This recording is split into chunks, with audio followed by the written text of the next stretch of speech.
All right, looks like we are live. What's up, everyone? This is the Osmo.com NHL Hit the Ice show. We have just 2 games once again on tonight's slate after 3-gamer last night, 2 on, what was that now, Monday. So yeah, the week of the short slates continues. And once again, the strategy doesn't really change all that much for me, so it should be another interesting one. If you've liked playing these, if it's been profitable, congrats. If not, we do get a real slate here in a couple days, so if you don't have to play. So if the short slates haven't been working out for you, no need to play. Just wait it out, play some golf or something tomorrow. I'll be playing some golf. Trying to do my best to stay out of that $5 tournament.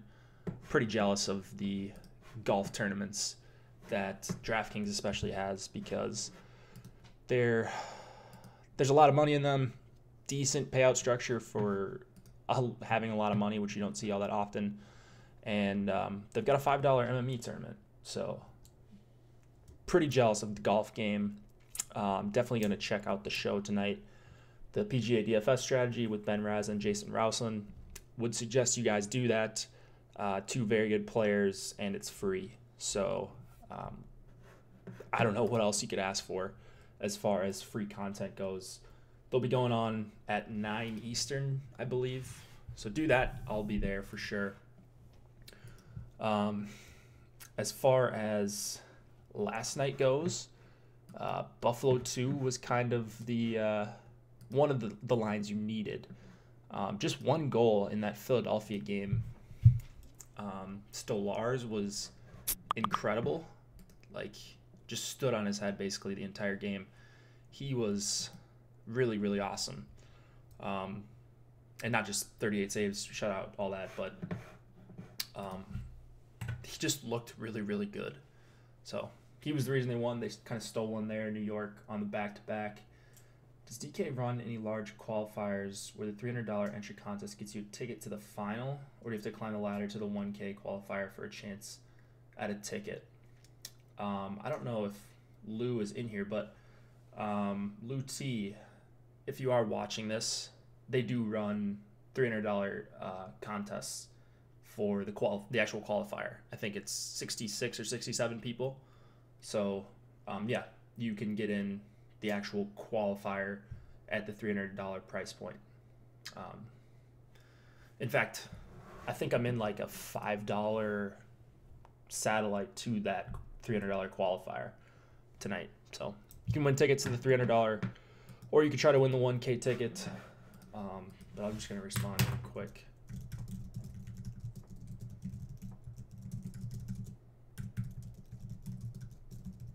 All right, there we go. Just in case he's not in here.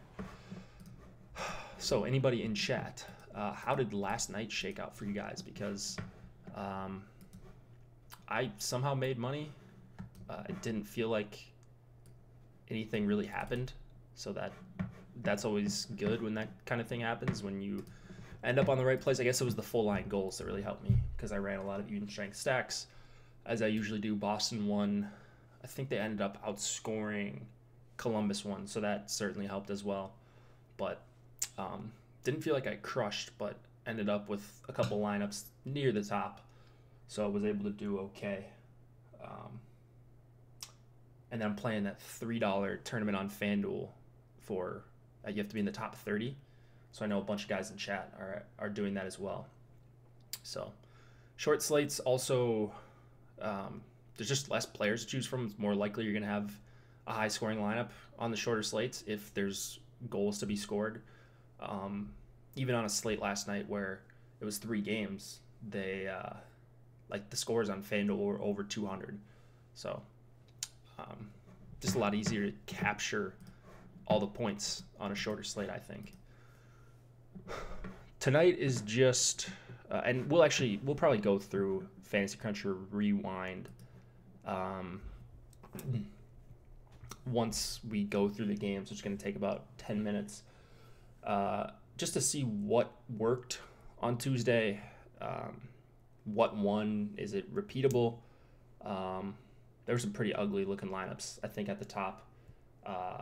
Not very much correlation, which is probably the time to do that on a 2-gamer. It's a lot of darts anyways.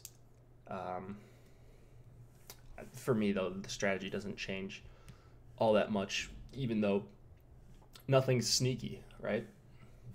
So we're going to go through this first game. This is going to be the one that everyone's going to want a piece of. I mean, you have to have a piece of both games, but this is the one everyone's going to stack up. We've got the Tampa Bay Lightning and the Pittsburgh Penguins, Andrei Vasilevsky going up against Matt Murray. Let me put on DraftKings pricing here. And we've got 6 lines, I think, that are in play.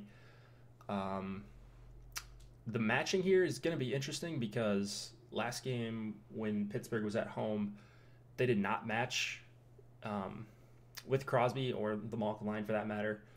So they basically just rolled, and that was against New Jersey. They lost. They, for the most part, do hard match with Crosby, especially when there's a clear top line. Maybe with no Taylor Hall, they decided not to do that with the Devils. But we see this every once in a while from the Penguins. So it'll be interesting to see what they do tonight. I think it's going to be the Crosby line going up mostly against Point Kucherov and Johnson. For the Crosby line's sake, that doesn't really matter all that much for me. The Crosby line numbers are incredible. We talked about this 2 days ago when they were on the 2-gamer that night.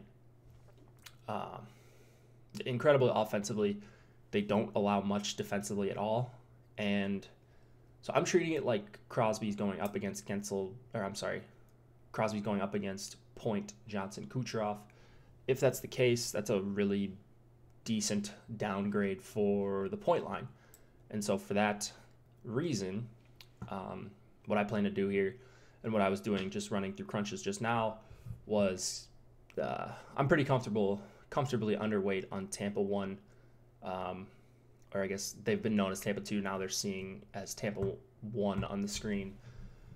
I'm going to be pretty under the field on this line. And it's always scary, especially on a 2-gamer where you're going with raw points. But I'm hoping they hard match with the Crosby line. They've just been so good. Like under 40 shot attempts against per 60.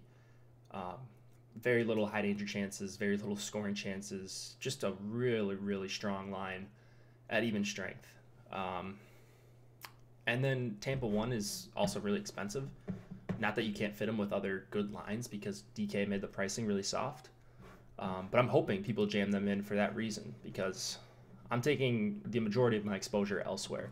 So right now I'm planning on having 50 lineups, and I'm going to have under 10 of those, at the most 10 of them will be Tampa 1, the point line.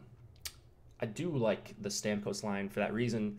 If I'm right on line matching, I think that's probably an edge. So I'm going to the Stamkos, Palat, and Yanni Gourde line. I'm treating it as if they're going to see Malkin, Kessel, and Rust, and then hopefully some of the third line as well. So I really like on your screen the second and third lines for Tampa. It's going to be pretty split exposure for me as far as the Tampa lines go, but I'm treating it like this is going to be very easily the highest owned line on Tampa. This one will be the second highest owned, but I don't think all that close to these 3 guys. And then this third line is also really solid at even strength, and then they're going to get probably the best matchup. So even if they don't hard match, they're probably not going to see much of the Crosby line. They're going to see some of the Kessel line. They're going to see a lot of the Brassard line, which is exactly the matchup you want, is the Brassard line. Great numbers here for Killorn, Cirelli, and JT Miller. They are at 121 minutes played together, 66, almost 67 Corsi for per 60, 16.8 high danger chances. So really like that, and then over 35 scoring chances. Sure, they don't get power play 1 exposure, but power play 2, and then a really, really good even strength matchup here against Pitt 3. So just to kind of reiterate here, as far as stacks go, my highest exposure here is going to be the Crosby line. I think they can handle point Johnson Kucherov. And then after that, it's going to be Stamkos and Cirelli point line, probably a little bit behind those other two. And then Malkin, Brassard. I'm not a big fan of this Brassard line. They always get a bunch of steam for a third line. I think people will be sneaky or think they're going to be sneaky going to this line tonight. They're okay. They can probably generate some offense, but if they're going to see this line and this line, like, I'd just rather take my chances elsewhere. So this is nothing more than like a very, very afterthought filler for me. I'm not really on the Brassard line all that much. I said the same thing about Buffalo too yesterday. Like, they're fine. They're a filler, I suppose. I ended up with like 2 shares out of 75, and one of those 2 lineups was one of my top scoring lineups. So, whatever. Pitt 1, Tampa 2, Tampa 3, I think are my favorite plays here. And then thoughts on Murray ownership?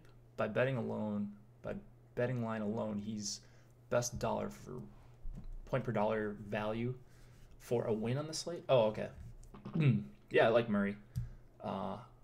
People will probably be scared away of this total. 3.5 implied against. Big total game.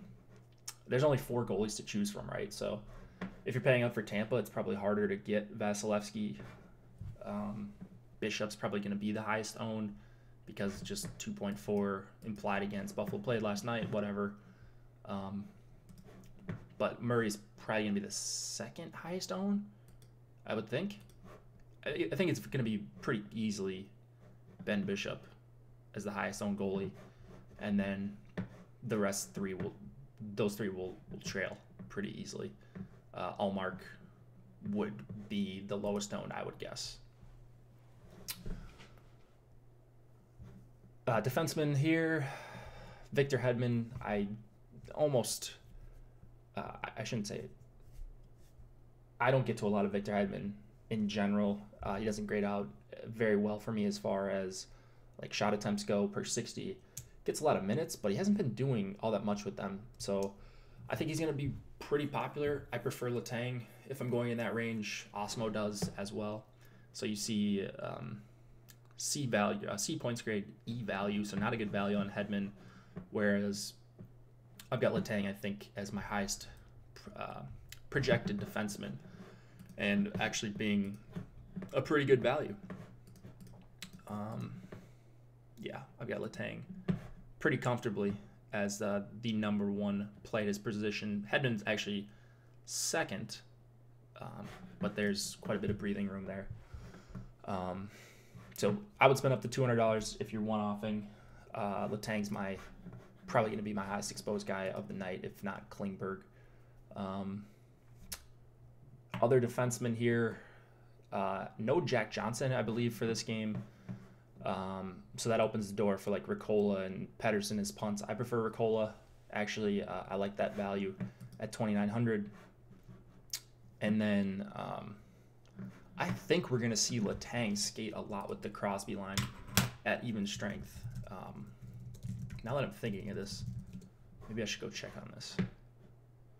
When they do hard match, I think it is Letang, Dumoulin mostly going with the Crosby line because the Crosby line is their shutdown line. Letang line, if I'm remembering correctly, is their shutdown pairing. Or Letang pairing is their shutdown pairing, if I remember correctly. Let's look to see what Pitt did.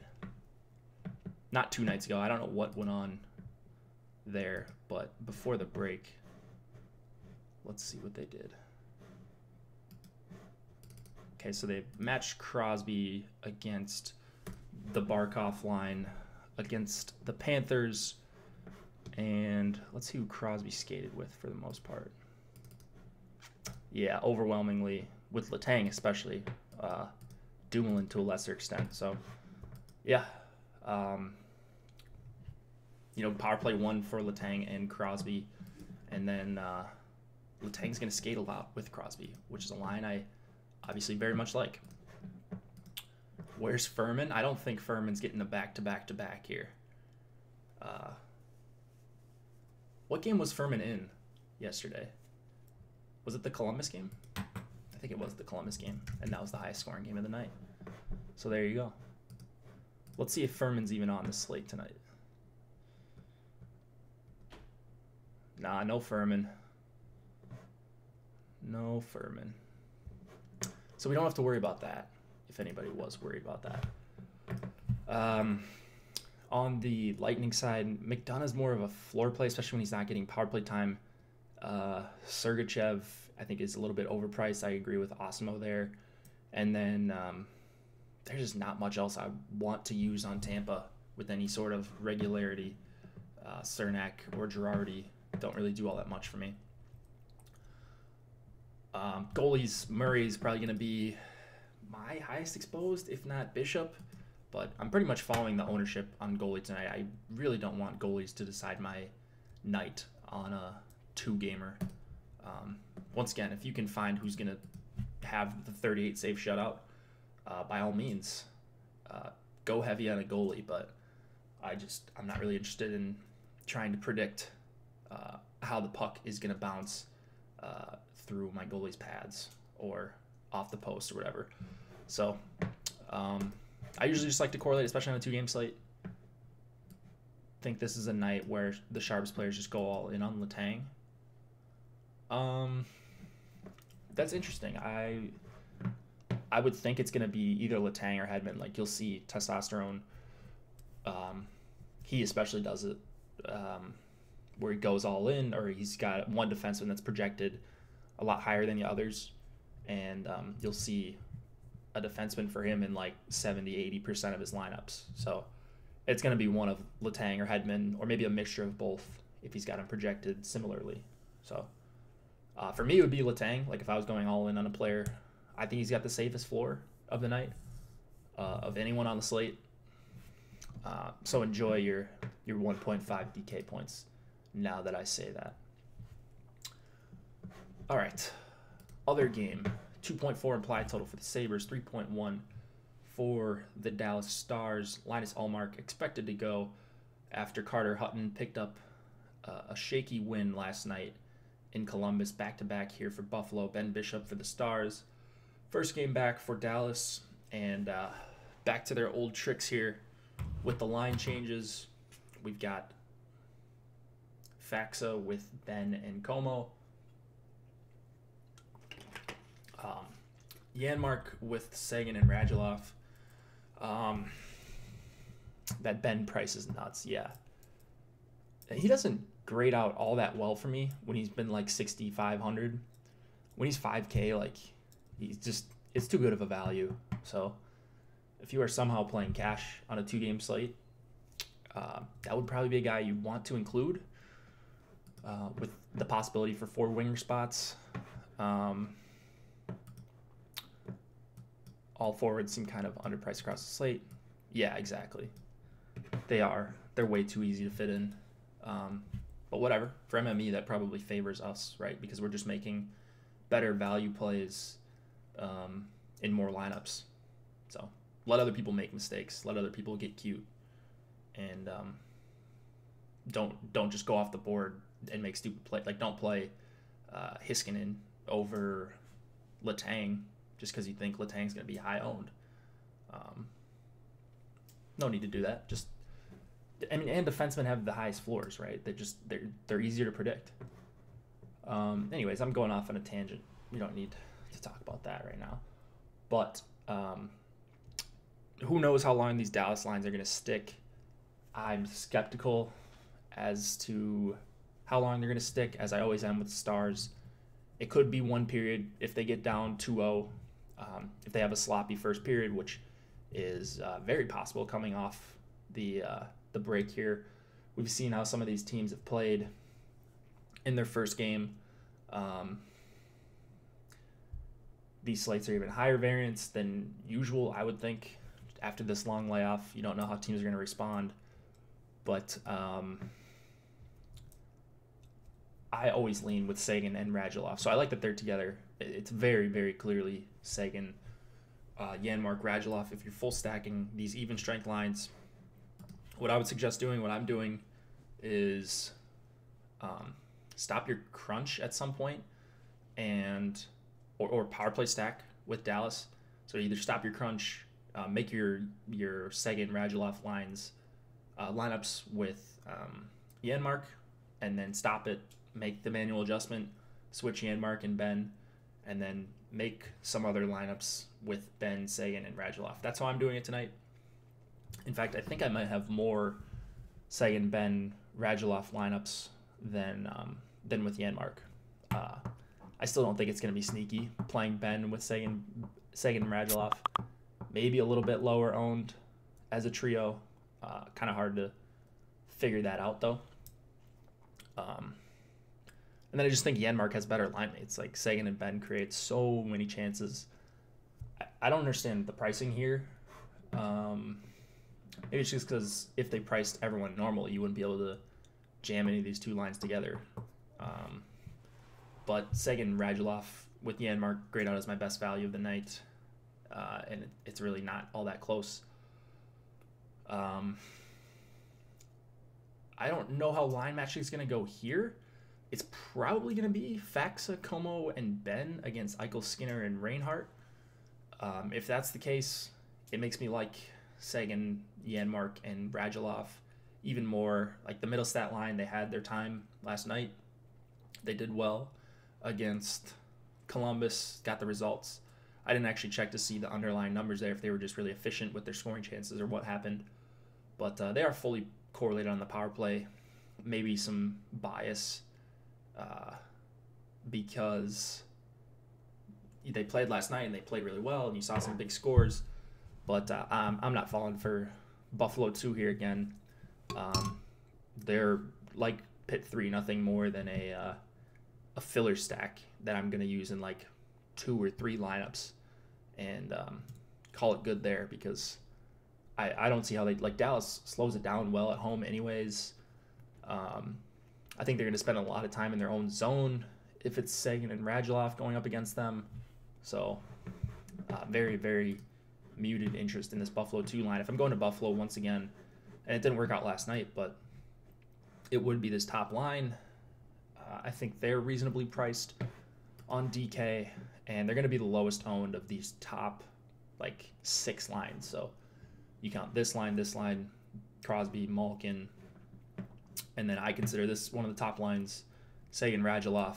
I think they're going to come in as the lowest owned of the bunch. So, like, if they're 15, 20%, that's a really good number for them to be at, when you might see 35, 40, 45% on, like, Kucherov and Crosby and Malkin. So play the ownership game. That's what I'm doing. I'm going to be overweight on this line very heavily.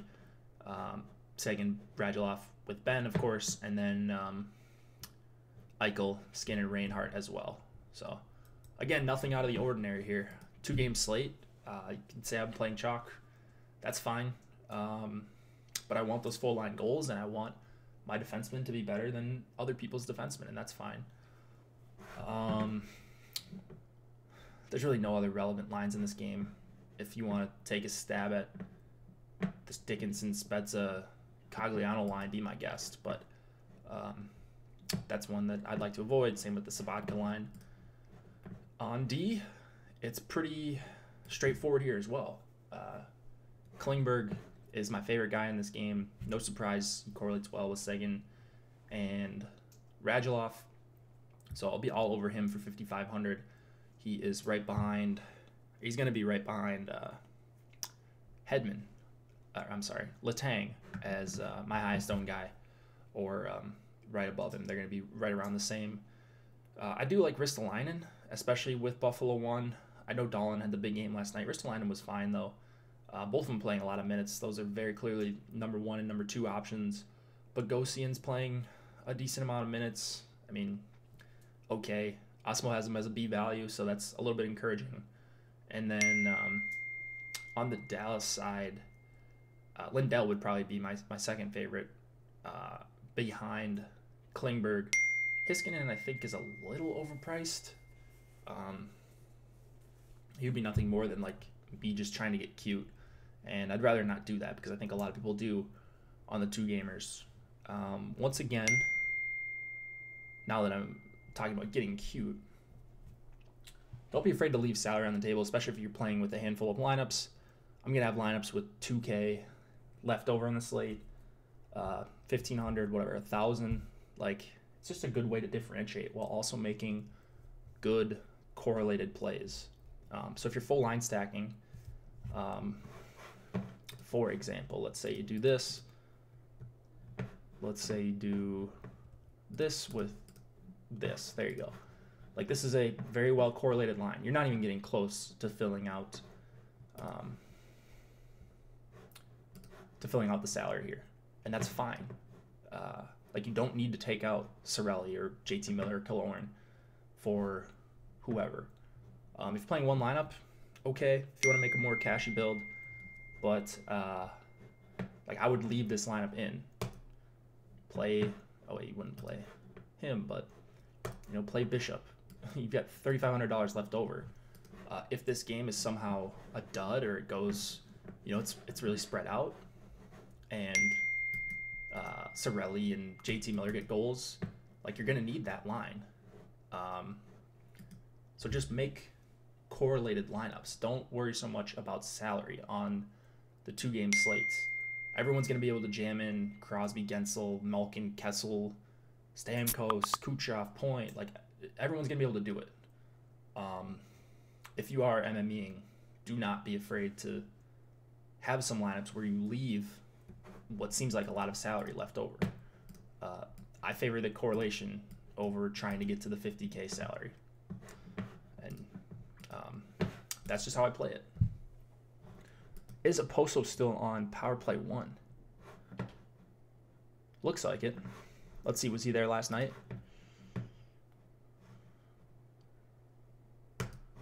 Buffalo Sabres.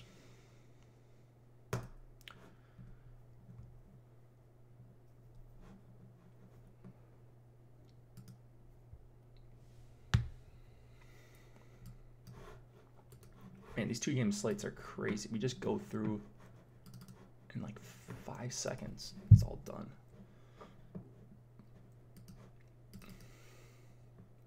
Yep, Oposo was with the Eichel unit. Eichel versus Line and Skinner, Reinhart, and Oposo. So, yep. I don't think Buffalo skated this morning. That's probably why you don't see any goalie confirmation on Ullmark. So, yep, if you're trying to get weird and play a fourth liner with the Power Play 1 correlation, Oposo is 3,200. You could probably do worse. I still don't even know if I would get there. Building a bunch of tournament lineups. Speaking of tournaments, I've got FC Rewind up from, let's see, we got to go to 2 nights ago, right? So, oh, shout out to Dave, by the way, for putting the number of games on the slate on this calendar. That helps a lot. So this is just Fantasy Cruncher Rewind for anyone that's watching that doesn't know what it is, on Awesemo.com. This is free for everyone. Use it. Go run crunches, see what you could have done better, try to get your highest score, do whatever you want. But you just go here, Rewind, DraftKings, whereas the optimizer you have to pay for, obviously. But yeah, this is free. So you can look at the contest data. You can look at, well, these top scores are wrong. So maybe something funky going on in the coding right now, but you can see the contests. Gotta get this one, Jake. My lines are correlated beautifully. There you go. That's all you want.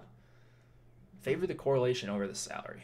I know it's tough to leave 3K on the table when you can jam in Kucherov, but you're looking for very low percentage things of happening as far as the correlation goes, if that makes sense. So if Tampa 3 gets a full line goal and everyone else in that game kind of stays quiet, the winning lineup could very easily have 2K left over on the table, or 3K left over on the table.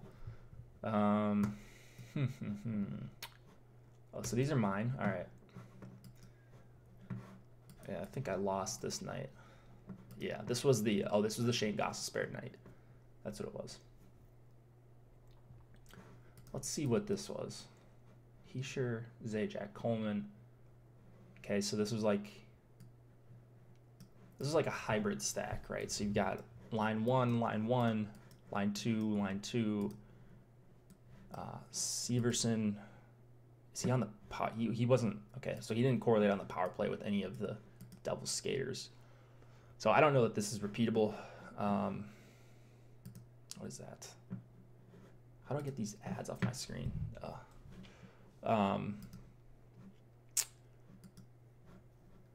So I don't know that this kind of lineup is repeatable. You got a Van Riemsdyk one-off. I probably wouldn't be running anything like that. This is a little different. So you got Zajac, Coleman instead of Miles Wood. He put Palmieri on the line, which is fine. Just one minor tweak. So you still got power play 1 correlation with these two. They're connected in some way, right? I don't understand the Andy Green play, but it's probably because he was hand building and just jammed 2 guys in. I don't know. Correlated goalie, of course, with his Philly 1 lineup. So this is more along the lines of something I would do. Oh, there's Nolan's lineup. Let's see what Nolan had. Zajac, Coleman, Wood. Yeah. Perfect, right? Coleman, Giroux, Van Riemsdyk. Vatanen was cheaper than Green. None of the Devils defensemen do anything, so except for Severson lately. So maybe I was a fish to not be on Severson.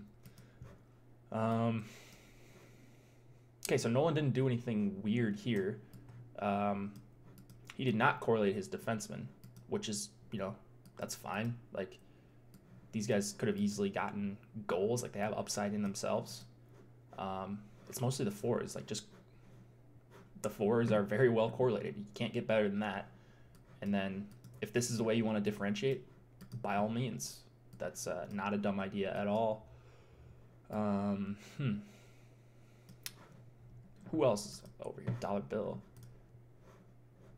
Very good player. Butcher with Zajac, Palmieri, and okay, so Palmieri and Coleman. Interesting. Was that a popular thing that people did? Zajac, Palmieri, and Coleman? That wasn't even projected to be a line. I wonder how people got to that so often. Testosterone. Here we go. Giroux, Zajac. Yep, testosterone correlates the goalie almost every time. A little bit different on the full slate.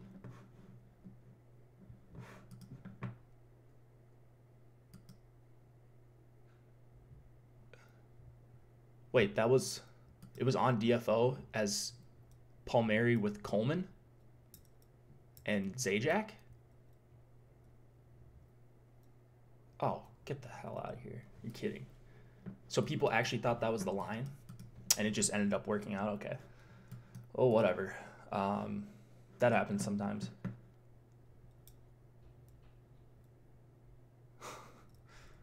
Okay. Philadelphia 1, New Jersey 2. That was kind of the core you needed in order to have a lineup that competes. Got the correlated goalie. Letang, yeah, he really crushed me. I had like 70% Letang. I just think these power play 1 defensemen go underowned for how good of values they actually are. They had Zajac, Coleman, Palmieri as New Jersey 2. So people, okay.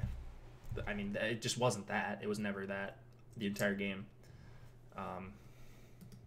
So people got lucky. They got bailed out. If they're following DFO, follow the beat writers. Number 1 is my advice. All right, let's see what Steve ran. Homer Cleese. Looks like, okay, Crosby, Gensel. No Dominic Simone, it looks like. Zajac, Coleman, Butcher. Okay, that's 3, 2. Oh, no. Yeah, 3, 3. And then Gensel, Crosby is his 2.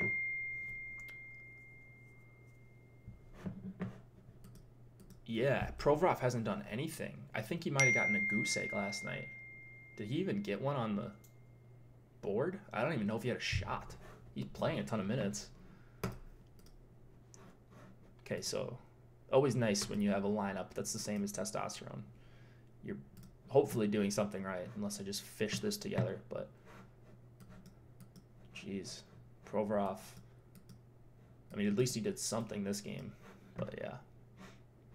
How often would you leave off Simone from your Pittsburgh 1 stacks? See, that's the thing, especially on a slate like tonight.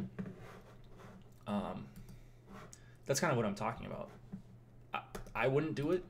I think that's going to be a contrarian way to go. So let me find, and what I mean by that is, so yeah, you're going to get really heavy ownership on a guy like Crosby and probably Gensel to some extent. But here, let's find it. Oh, okay, here we go. Clicked on the right one. Like, look at this. 2 nights ago, it was 2-game slate as well. You've got Crosby at 44. You say, okay, major chalk. All right, that's a lot. Gensel, 30.5. Okay, that's still chalky even for a 2-game slate. But now, like, Simone at less than half the ownership of Crosby. And it didn't work out, so whatever. But let's just say a goal, like Simone scores a goal. You are putting yourself, and even if Crosby and Gensel get the assists, you're still putting yourself at a way bigger advantage than if you don't have him in. So if you are full stacking, you're hoping from goals like the guys, like what happened last night with Lindblom. The people that left off Lindblom did not get rewarded, even though he correlates really well to them. So sometimes it works, sometimes it doesn't, but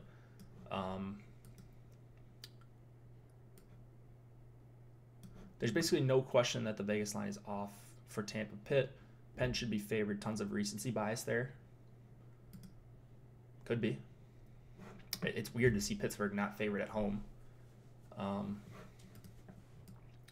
But he's like, see what I'm saying? Like, why would you? We're gonna see a repeat of this tonight. Crosby's gonna be less than. I mean, whatever. If Crosby's 37%, like we might see Simone at 16, 18%, which is crazy. Like, he skates with them almost the entire game. Yeah, not on the power play, but they're playing like 13, 14 even strength minutes a night. So I don't leave off Simone. They've got great numbers as a line at even strength. I just don't see the need to do it, especially on a short slate when it's so easy for people to do. So people will do this. They'll plug in. All right, let's say, game stack Tampa, which I get it. Of course, game stack Tampa Pitt. Look what you can do. All right, sweet. Now let me put in my Victor Hedman. Okay. Now let's put in Dahlin.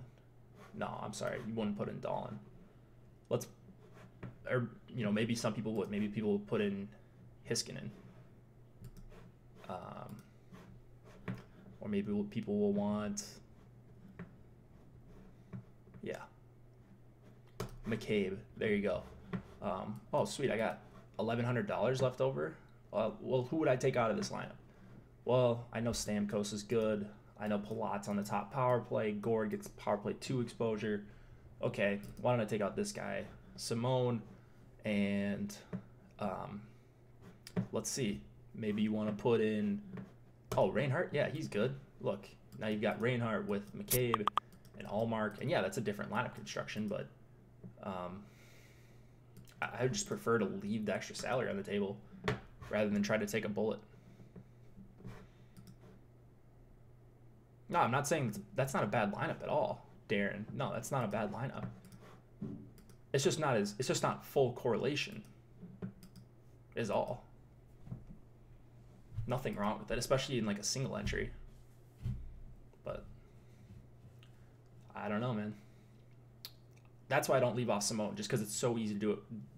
It's so easy to do it tonight with the soft pricing and such, and a lot of big names on the slate too. So, same thing with Dallas 1. Like, a lot of people are not going to have this lineup. You know, let's put in one of these punts. There you go. Now you got there. You can be like, oh, okay, well, why don't I just downgrade? And I'll go to Dan Girardi. Oh, okay, he's top pairing. Sweet. Now you can take off Simone or Janmark. But Janmark's min salary, you don't need a lot from him. Let's put someone else on here. Palat's top power play. Sweet. There you go.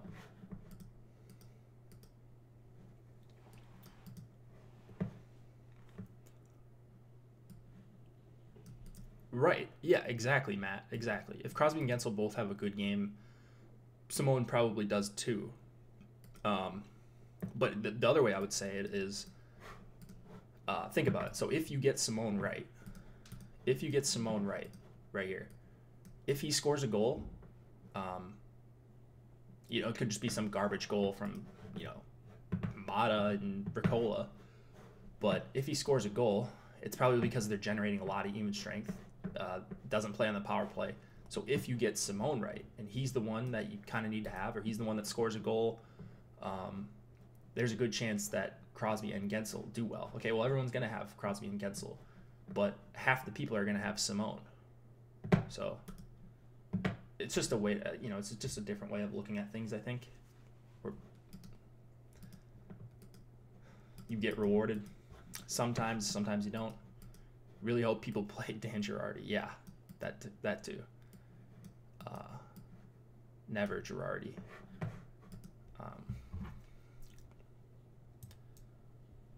Thoughts on JT Miller? Well, I mean, I like Tampa 3, so yeah, I like JT Miller. Yeah. I think this is going to be the most popular third line tonight. Just because they're at home. You got Hornquist, power play 1. Makes sense. You get guys on power play 2. It certainly makes sense. But if you just look at the numbers, Tampa 3 has really, really awesome numbers, and Pitt 3 does not. They've played one game together, but like the Brassard, Pearson, Hornquist, you know, combos, they don't.